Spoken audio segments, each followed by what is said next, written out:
नमस्कार, आप देख रहे हैं सी न्यूज भारत। मैं हूं आपके साथ स्नेहा सिंह। वक्त हो गया है न्यूज बुलेटिन का, तो चलिए निगाह डालते हैं इस वक्त की बड़ी खबरों पर। अंबेडकर नगर जनपद में बच्चों के साथ अध्यापक सीधे भविष्य के साथ खिलवाड़ कर रहे हैं। कारण शिक्षा विभाग की चुप्पी है।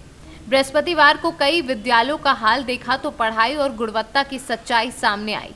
मीडिया कर्मियों को देखते ही चिल्लाकर पढ़ाई और गुणवत्ता की सच्चाई कहना शुरू कर दिया। जनपद के विकासखंड अकबरपुर के ग्राम पंचायत मीरपुर, शेखपुर और कोडरा में स्थित प्राथमिक विद्यालय में गरीब बच्चों के भविष्य के साथ खिलवाड़ किया जा रहा है। कभी सरकार विद्यालयों में कखरा की गूंज से पूरा गांव गुनगुनाने लगता था। अब शिक्षक बच्चों को नहीं पढ़ाते हैं।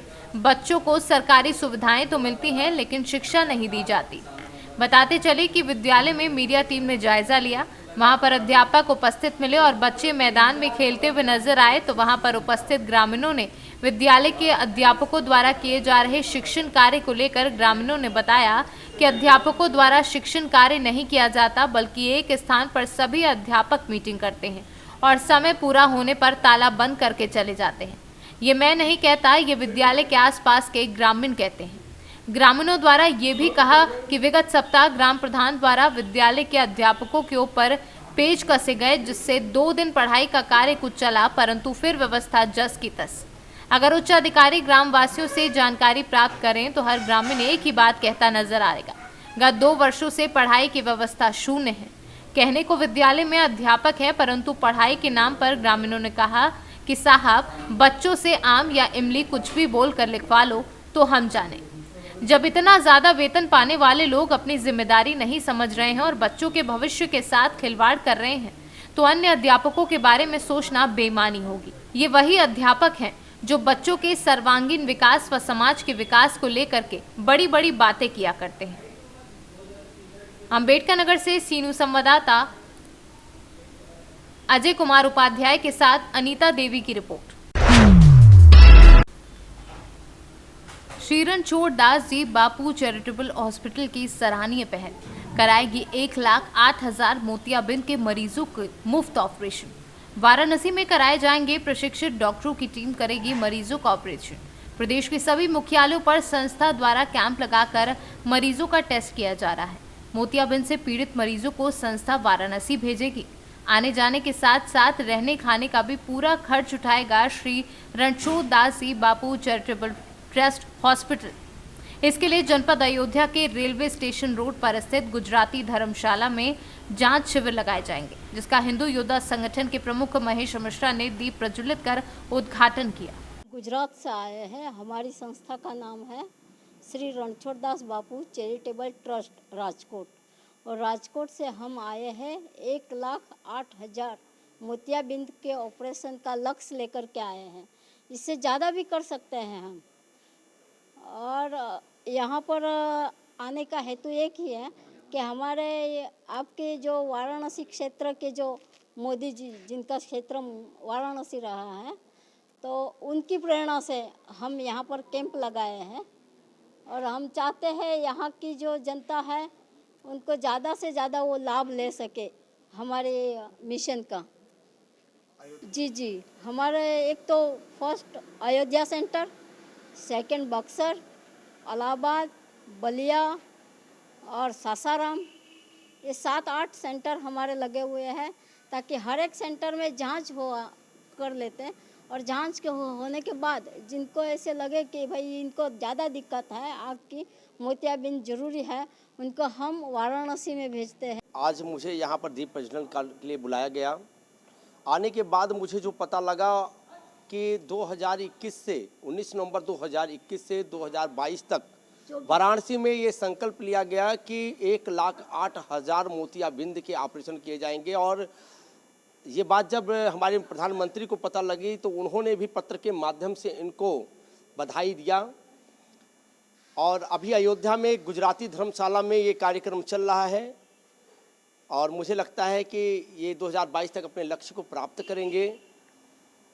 और नेत्र का जो है चिकित्सा जो है, मुझे लगता है कि सबसे अच्छी। अयोध्या से सीनू संवाददाता अपूर्व पाठक की रिपोर्ट। बैतूल प्राचीन काल में जब आदि मानव सभ्यता थी, तब से लेकर स्वच्छ भारत अभियान के शुरू न होने तक ग्रामीण लोग बाहर शौच करने जाते समय पानी का उपयोग करने के बजाय पत्थर और पत्तों का उपयोग शौच पोंछने के लिए करते थे। लेकिन जब से स्वच्छ भारत अभियान शुरू हुआ, लोगों के घरों में सरकारी मदद से बड़ी संख्या में शौचालयों का निर्माण कराया गया ताकि लोग बाहर खुले में शौच करने ना जा सके, और इसी कड़ी में बड़े पैमाने पर सुलभ शौचालयों का निर्माण किया गया। बैतूल जिले की भैंसदेही तहसील एवं जनपद पंचायत की ग्राम पंचायत केरपानी ने स्वच्छ भारत मिशन के तहत बनवाए गए सामुदायिक स्वच्छता परिसर बारहलिंग में पुण्य सलिला मां सूर्यपुत्री ताप्ती नदी के एक छोर पर शौचालय का निर्माण कराया। महिला, पुरुष और दिव्यांग के लिए 3 अलग अलग शौचालयों के निर्माण में लगभग 3 लाख रुपए की राशि खर्च होना बताया।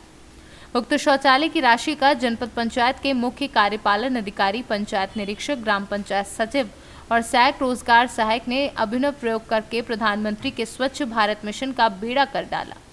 पवित्र नदी के किनारे बनवाए गए शौचालय में एक बार फिर प्राचीन भारत एवं आदि मानव संस्कृति को बढ़ावा देने की मंशा से शौचालय में शौच करने के लिए व्यवस्था तो की है, लेकिन शौच को धोने के लिए बदले लोगों को प्रेरित किया है कि शौच के बाद वे पत्थर या पेड़ पौधों को हरे भरे या सूखे पत्ते का उपयोग करके लोगों को विवश किया। अधिकारियों एवं पंचायत कर्मचारियों का ऐसा मानना है कि पानी के स्थान पर पत्थर और पत्तों के उपयोग करने से ताप्ती जल या अन्य किसी माध्यम से लाने वाले पानी की बर्बादी भी नहीं होगी। पूरे देश दुनिया में इस प्रकार का अभिनव प्रयोग को और अधिक मूर्त रूप देने के लिए ग्राम पंचायत केरपानी एवं ठेकेदार ने शौचालय के दरवाजे इतने कमजोर लगा रखे हैं कि यदि शौचालय पर ताला लगा हो और किसी को शौच के लिए जाना हो तो शौच करने वाला व्यक्ति धक्का देकर भी दरवाजे को गिरा सकता है। बैतूल जिले की केरपानी ग्राम पंचायत में बीते लगभग 6 माह से बनकर तैयार शौचालय को अपने मुख्य अतिथि और विशिष्ट अतिथि का अब भी इंतजार है।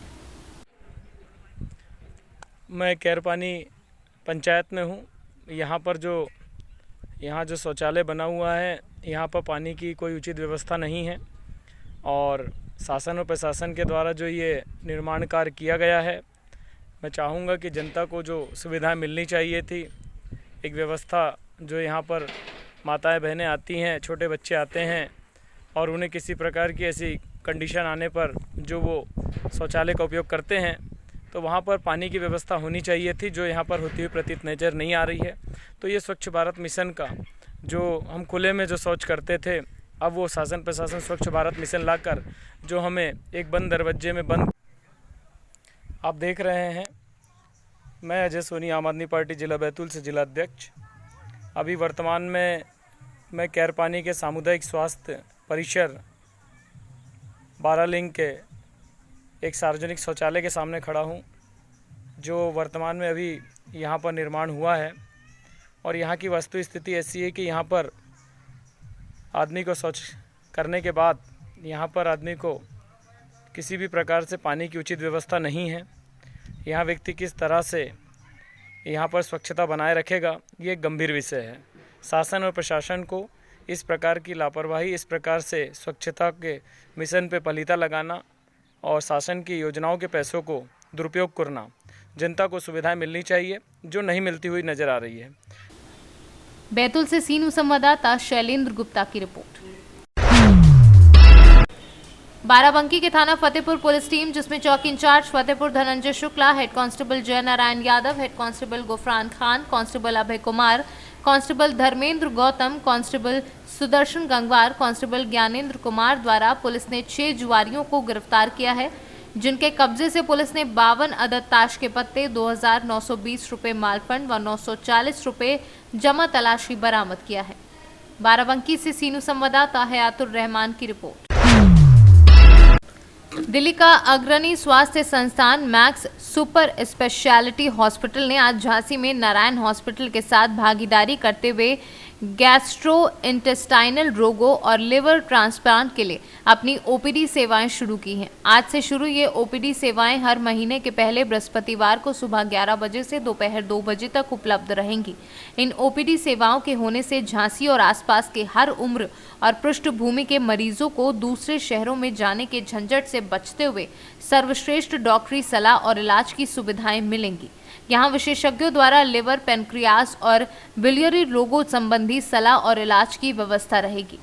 फैटी लिवर रोगों से पीड़ित लोगों की संख्या खतरनाक रफ्तार से बढ़ रही है। यहाँ तक कि हर 5 में से 1 व्यक्ति के लिवर में अतिरिक्त फैट पाया जाता है और हर 10 में से कम 1 व्यक्ति फैटी लिवर रोग का शिकार है। लंबे समय तक इसका इलाज नहीं होने से लिवर सिरोसिस या लिवर कैंसर तक की नौबत आ सकती है। पिछले साल भारत में कैंसर से होने वाली हर तरह की मौतों में लिवर कैंसर का 7% योगदान रहा और कैंसर संबंधी मौत के लिए इसे चौथा सबसे बड़ा कारण माना गया है।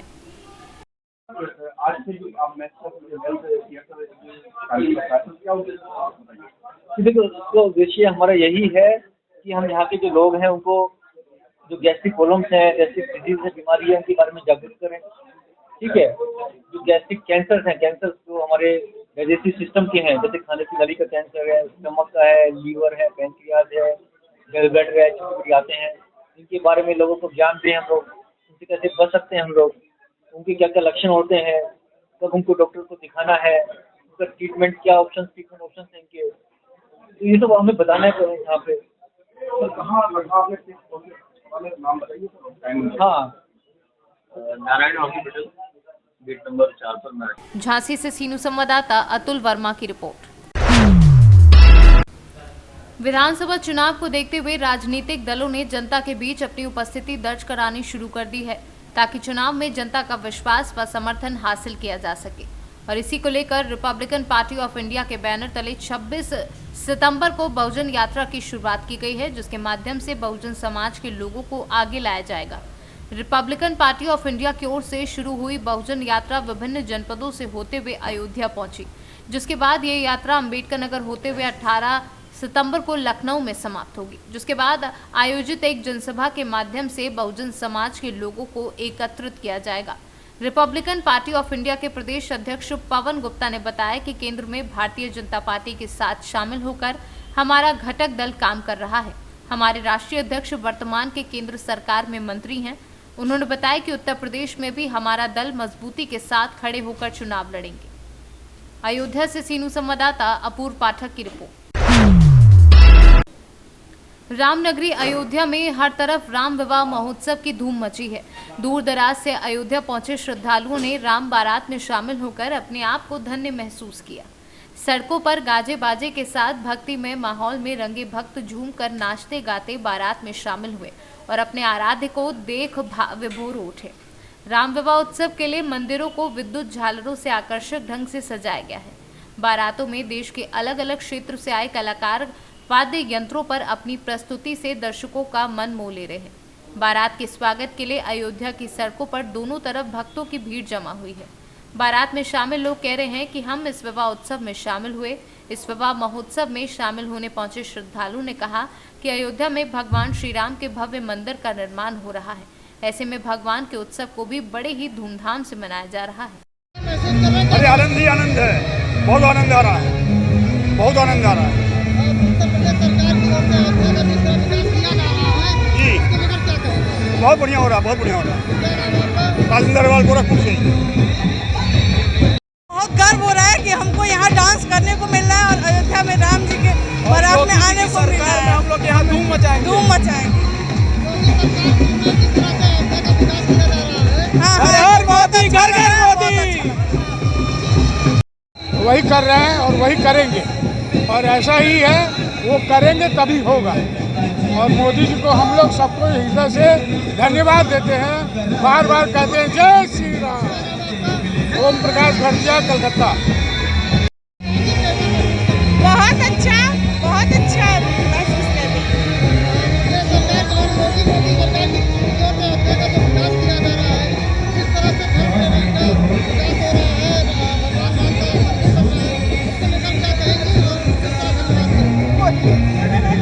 रही हूँ। बहुत अच्छा, मोदी सरकार ने बहुत अच्छा प्रोत्साहित किया है।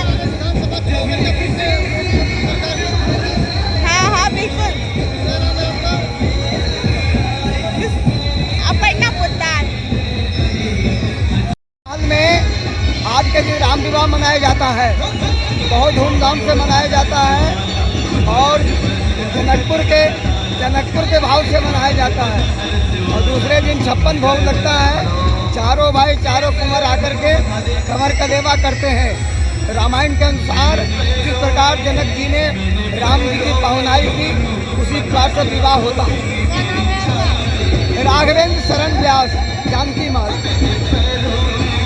यह बारात तो ये बड़ा ही पूरे भारतवर्ष का सबसे बढ़िया त्यौहार है। ये बहुत ही धूमधाम से हम लोग पर्व मनाते हैं। मुनीश नारायण पांडे और अयोध्या से सीनू संवाददाता अपूर्व पाठक की रिपोर्ट।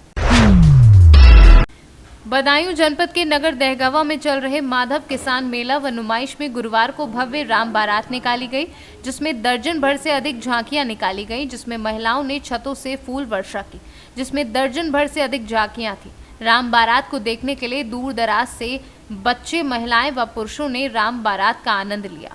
झांकियों में मां दुर्गा, श्री गणेश, शंकर पार्वती, राम, लक्ष्मण, सीता, हनुमान, चट्टी चट्टा की झांकियां मुख्य रूप से आकर्षण का केंद्र रहीं और इसके अलावा मां काली, शंकर जी व काली अखाड़ा के लोगों का मन मोह रहे थे।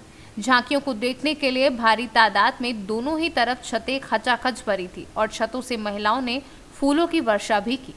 बताते चले कि बारात नगर विकास राज्य मंत्री महेश चंद्र गुप्ता के पैतृक आवास से शुरू हुई और मेला प्रांगण में विलय हुई। राम बारात में सुरक्षा की दृष्टि को देखते हुए भारी मात्रा में पुलिस फोर्स भी तैनात रहा। बदायूं से सीनू संवाददाता योगेंद्र सिंह की रिपोर्ट। फिलहाल इस न्यूज बुलेटिन में बस इतना ही। देश विदेश की ऐसी तमाम खबरों को देखने के लिए बने रहें सी न्यूज भारत के साथ।